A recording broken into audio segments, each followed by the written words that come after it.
call me hood scholar. Greetings. What's going on? How everybody doing? Welcome to Generational Wealth from Seeds to Trees. I'm your host, Al, and today I'm here with Willard Arone, a teacher, an educator, one of the most important people, underappreciated professions that we know of as of today, and underpaid, might I add. So we're going to get some insight from a teacher's perspective on generational wealth, because that's what this podcast is all about. You know, how to earn generational wealth, how to keep the generational wealth, and how to keep it going and teach others. Now they say each one teach one. But without further ado, go ahead and introduce you guys to Willard. How's it going? My name is Willard Giron.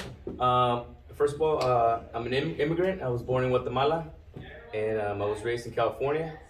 I met Mr. Compton through the military. I believe, were you my first section chief? Yeah, you were my first section chief, back in 2004, 2005. So we know each other quite a bit. I'm a teacher. I'm a Spanish teacher and a foreign language teacher, Spanish, here at Riverside Christian Academy. I've been an educator for about going on 3 years. So let's see, a little bit. But it's been more than that. Even though it say 3 years, you got to think officially, officially, that I've been I teaching. remember you was teaching some soldiers that you had to teach. Yeah, that's true. That's true. And I think that's one of the ways that I found that allowed me to transition from the military through to the education system. I don't think if I would have had the military background, I don't think I would have been as prepared as I am now as an educator. Right. Because it does teach you how to deal with different personalities, yes, how to apply a concept different ways. So the military, I think, without the military, I wouldn't be here, and I wouldn't have the background as an educator. Absolutely. So, how many students do you interact with, on a daily basis? Well, the thing here at Riverside Christian Academy, we're a private school, so we have about 293 students. Oh, and okay. The thing with that is, a smaller school, we're able to interact with about 95 to 98% of the school, with the school, students.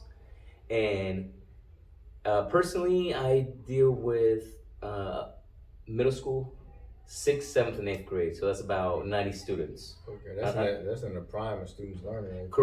Correct. And one of the things I've noticed, especially in middle school is such a valuable, time in our lives that we take for granted.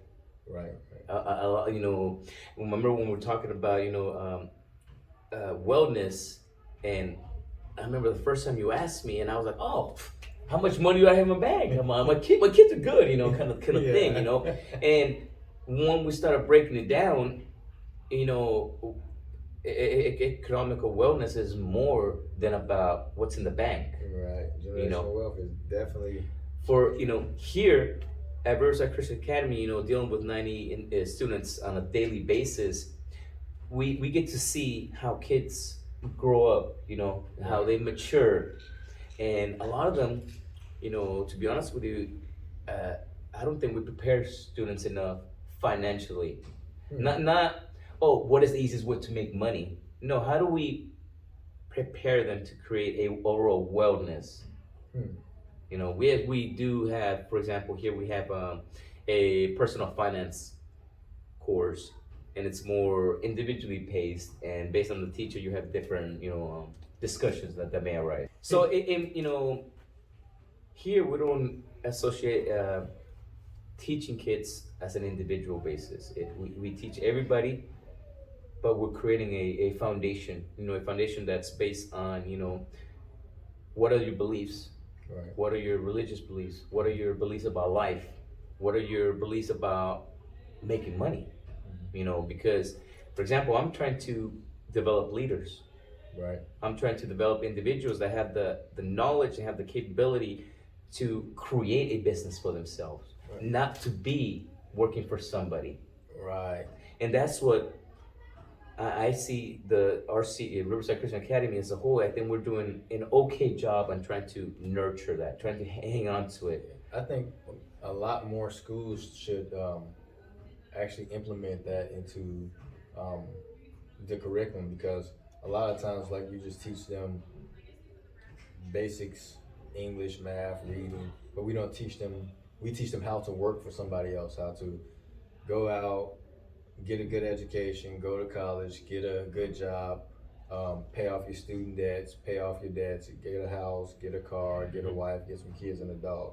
Correct. And with that comes a lot of, I would say, debt and stress, but we don't teach them how to take this knowledge and what you know and become better, be that entrepreneur or that self-made, or I don't say self-made because we all have to have a team or someone else that Correct. helps us.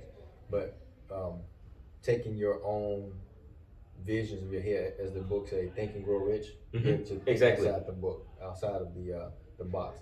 I was listening to something in a podcast this morning, and it was saying that it was actually David Shantz. He said that don't think outside the box, live outside the box.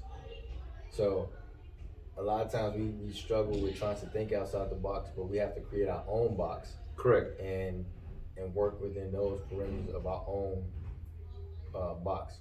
That way there are no outside limitations on us. Because most times we limit ourselves, and I think school kind of limits us in a way.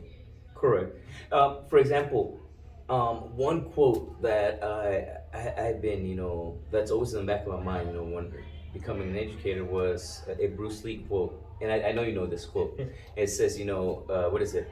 Don't give your kids everything, all the toys or all the Everything you didn't have. everything you didn't have.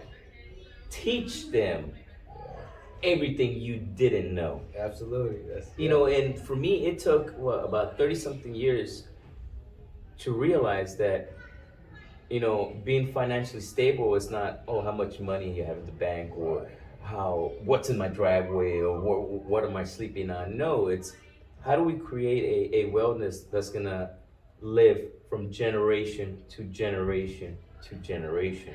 Right.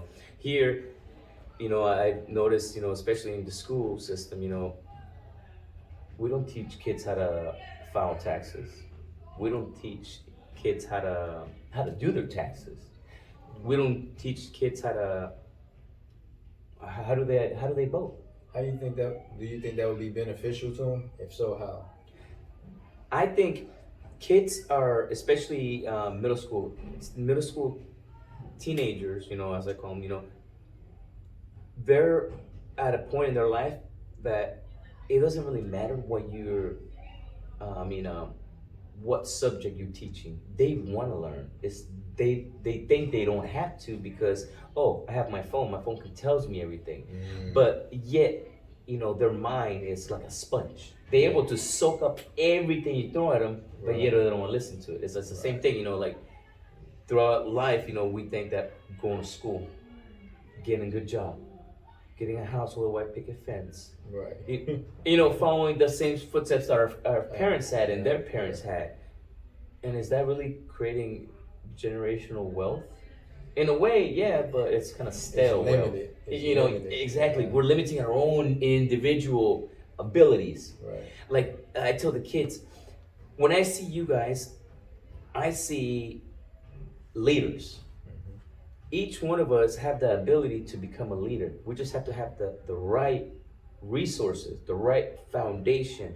And if you think a lot of adults, what is 95% of the things we do relies on economy, money, going shopping, grocery, paying our bills, doing this. Oh, do we want something nice? Oh, do we have the money to get it? So it all comes down to finances. But yet, do we implement that in high school or in middle school?